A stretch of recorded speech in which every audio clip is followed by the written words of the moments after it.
pesadilla está viviendo una pareja de personas mayores que compraron un predio hace 40 años. Resulta que ahora están por perderlo. Incluso la inmobiliaria a la que, según esta pareja, terminaron de pagar el predio, pretende que un juez determine que ese predio no es de esta pareja y echarlos a la calle.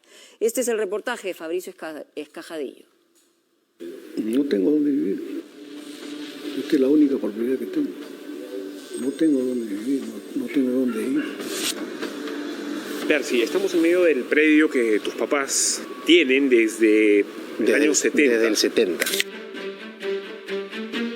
Esta historia comienza en 1970, cuando don Belisario Echevarría Ventura, entonces empleado de Electrolima, se animó a comprar un terreno junto a la Panamericana Sur, a la entrada de Pachacámac, entonces en venta con las medidas ideales para que él, en un futuro, pudiera poner una casa con departamentos para alquilar y quizá una caballeriza. Fotos de esa época que la familia Echevarría Gómez guarda hasta hoy prueban que ellos habitaron el predio de 2.500 metros cuadrados desde que lo compraron allá en los 70s. Sus 3 hijos, hoy hombres de entre 43 y 55 años, nacieron y crecieron en esa casa. Esa es la fachada de la casa, ¿verdad? Esta es la fachada. La casa estuve de menos de un año. Vendedora, Huertos de Lurín, conformidad, el lote 12 de la manzana N de la habilitación que me emana Huertos de Lurín. Este es el contrato que el anciano de hoy 79 años, a sus 28, hizo con la empresa Huertos de Lurín SAC, una inmobiliaria que le cobró 318.000 soles oro por el terreno, cantidad pagada en 8 letras. La familia cuenta que en medio del tiempo acordado para cancelarlas, la empresa de pronto desapareció y no hubo nadie a quien pagarle, así que en ánimo de seguir honrando la deuda, ellos consignaron las letras restantes al Banco de la Nación a nombre de Huertos de Lurín SAC. Ellos nos cuentan que la empresa, pese a estar desactivada, cobró ese dinero. El último pago que hizo fue por 102.000 soles de oro y termina de pagar el terreno. Huertos de Lurín SAC nunca le dio a mi papá la escritura pública. ¿Por qué no se la dio? En ese tiempo me imagino que se hicieron los desentendidos. Y así pasaron 30 años. Pagada la deuda del terreno, a decir de la familia, ellos vivieron en paz, con una empresa que no funcionaba. Quizá el error, nos cuentan, es no haber movido papeles en ese tiempo para obtener su escritura pública. En el año 2000, sin embargo, la empresa nuevamente se activó, con un gerente general diferente llamado Miguel Ángel Carrillo Macasana, y allí empezó todo. En el 2000, mi papá los demanda por otorgamiento de escritura pública y en el 2005 el Poder Judicial resuelve a favor de mi papá que Huertos de Lurín le tiene que dar la escritura pública en virtud del contrato que había sido además cancelado, ¿no?, en su totalidad. La familia Echevarría creyó que con la decisión de aquel juez del 21 Juzgado Especializado Civil de Lima, el problema en torno a su casa había por fin acabado. Nada de eso. Huertos de Lurín SAC, con aquel nuevo gerente, desconoció la orden del juez diciendo que la familia Echevarría había pagado a destiempo el dinero del terreno y que ahora el terreno les pertenecía a ellos. El proceso duró años y en 2014, en vista de la negativa de la empresa a reconocer la propiedad de don Belisario, otro juez civil declaró a Huertos de Lurín SAC en rebeldía y, aunque tarde, ordenó que un notario le expida la escritura pública a la familia. Pero lo que no sabía la familia era que mientras ellos llevaban este largo proceso para obtener su escritura pública, por otro lado, la empresa había empezado, dicen ellos, un carrusel de compras y ventas del terreno del que ellos recién hasta inicios de este año se enteraron, cuando supieron que un juez iba a ordenar en breve que los echaran de la casa por ser posesionarios ilegales.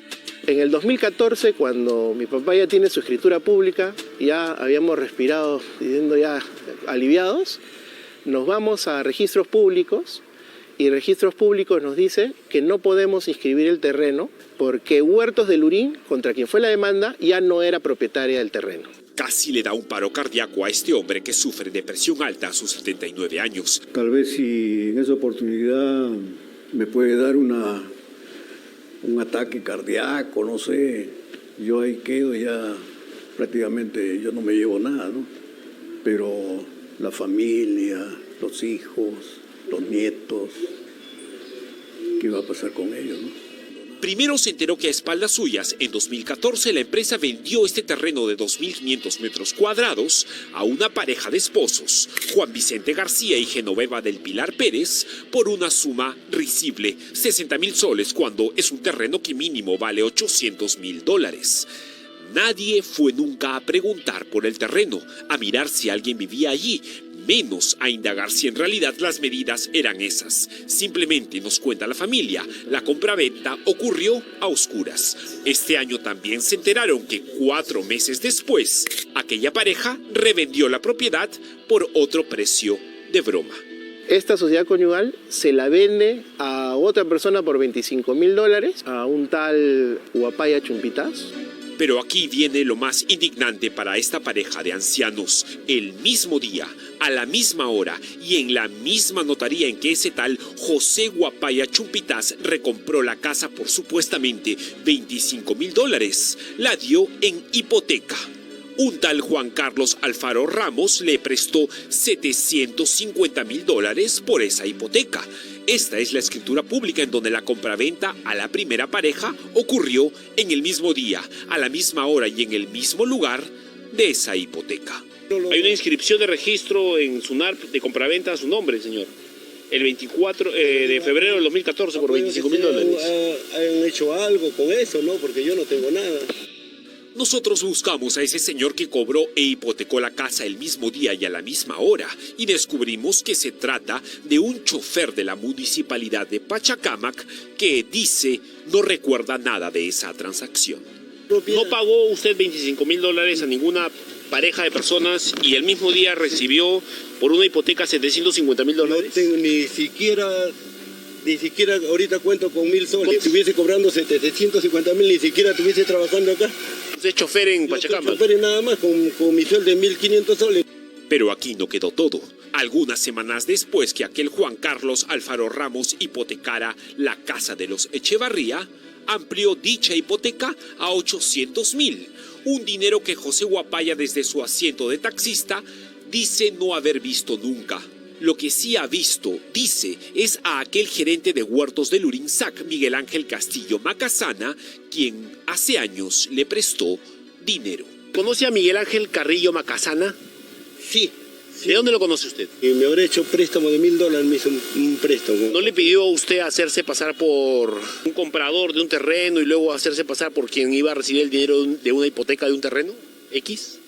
No, pero para eso yo tenía que tener de esto un dinero, como usted lo dice, ¿no? Lo único que yo lo puedo decir es que él me ha estado ayudando y me ha hecho ese préstamo y de $1.000, quizás ese... Yo he firmado ese documento, pero más no... ¿No se dio cuenta que estaba firmando? No sé, claro, sí. Pero aquí tampoco quedó todo. Aquel hombre llamado Juan Carlos Alfaro Ramos, quien en el papel le había prestado $800.000 a este chofer, pronto hizo valer su derecho. El año pasado, Juan Carlos Alfaro Ramos, luego de 2 meses, lo demanda por ejecución de garantías, porque no pagaba $800.000, y ejecuta la garantía. La garantía de la hipoteca era el terreno. O sea, que te hicieron una jugada y tú ni siquiera te estabas Nosotros no sabíamos absolutamente nada, porque eso es un conflicto entre terceros. ¿Y los posesionarios quiénes eran del terreno? Mis papás, toda la vida. La familia se hace una pregunta lógica.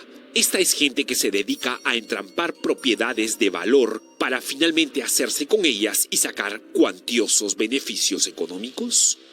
¿A quiénes ustedes sospechan le va a beneficiar todo este asunto? La empresa Huertos del Lurín tiene como gerente general a Miguel Ángel Carrillo Macasana. Y entiendo que ha participado en otros procesos de ejecución de garantías en complicidad con Juan Carlos Alfaro Ramos y con Javier Rafo Castillo. Es verdad que Miguel Ángel Castillo Macasana, el gerente de huertos del Urinsac, y aquellos 2 señores, Juan Carlos Alfaro Ramos y Javier Rafo Castillo, figuran en otros procesos siempre como una especie de trío de socios. Algunas veces entre ellos se intercambian papeles. Como sucesores procesales de terrenos, también aparecen como acusados por otras personas en procesos similares a los que viven hoy los señores Echevarría Ventura. Este señor, Eliseo Echevarría, porque por él viene, ¿no? Con el lote de manzana en el lote 12. nosotros buscamos al gerente de Huertos del Urinsac, Miguel Ángel Castillo Macasana, y para tranquilidad de la familia Echevarría, nos trajimos con nosotros a Percy, al hijo de ellos, a la entrevista que Castillo Macasana aceptó darnos. Él no sabía de quién se trataba hasta que se lo presentamos. Le presento al señor Percy Echevarría, él es hijo del señor Belisario Echevarría y tiene algunas cosas que decir. Sí. ¿Usted conoce al señor Segundo Medina Torres? Segundo Medina Torres fue el primer comprador. Ajá, el primer comprador. Sí. ¿Y él le devolvió el terreno a Huertos del Vino? Sí. Usted se lo compró por el mismo precio. A usted le devuelve el terreno. Primero, para todo el tiempo. Y he aquí el último personaje de esta trama. Segundo Medina Torres fue el primer comprador del terreno allá por el 2000, pero fue alguien que cuando se enteró que había pagado $25,000 por un terreno que tenía casa, departamentos y posesionarios que alegaban ser dueños desde los 70s, según la familia le reclamó a esa inmobiliaria y logró que le devolvieran la plata. Pero nos enteramos más. Una pregunta, para usted cuánto vale ese terreno? ¿Cuánto vale ese terreno para usted? Si el gobierno lo procurado. Usted se acaba por 2.500, ¿cuánto sale? Más o menos $600,000. $600,000. ¿Y por qué usted lo compra a 25.000 soles? Esa es la oferta y la demanda. ¿Y por qué usted lo vende de nuevo a $60,000? Por eso te digo, ¿qué tiene la oferta y la demanda? Está diciendo que revendió un terreno de 2.000 metros cuadrados frente a la Panamericana Sur a 60.000 soles. Lo que vamos aquí, no sé, eso es el primero, fíjese usted la fecha. Es usted muy mal agente inmobiliario si quiere vender un terreno de esa cantidad de precio. ¿Está cancelado, Percy? Sí, está cancelado. Totalmente. Se consignó en el Banco de la Nación en los 80. Que me traiga documento que la empresa Puerto Rico cobró esa consignación. Durante mi gestión del año 2001... ¿Usted conoce el terreno por dentro? Lo conozco. ¿Por dentro? Lo conozco por fuera y por dentro. ¿Ha entrado? No ha entrado. Sé que hay una... hay tiendas afuera. ¿Cómo vende usted un terreno que está ocupado por personas que le va a traer problemas al final? Porque la gente, incluso hubo un comprador que le tuvo que le devolvió a usted el dinero porque se daba cuenta que había vendido un terreno que estaba lleno de gente. Ahora esos señores se van a quedar sin casa. Bueno, desconozco cuál será su fin de ellos. Yo solamente estoy respondiendo porque... Bueno, el fin de ellos es su casa familiar, señor. Ellos viven ahí desde el 70. Ellos construyeron su casita ahí, son dos ancianos. Se van a quedar sin casa.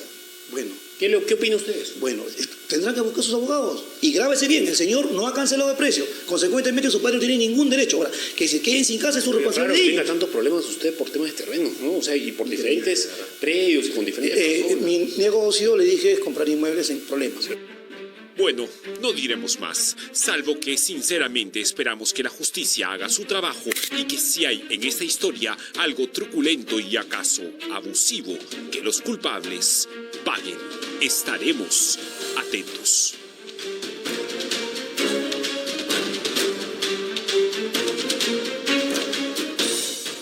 Bueno, los sinvergüenzas y los aprendices de Orellana existen en todas partes y la verdad, aquí la justicia tiene que responder a la altura y dejarles la propiedad a estas personas que hace 40 años tienen el predio y lo terminaron de pagar. Está clarísimo el reportaje de Fabricio Escajadillo.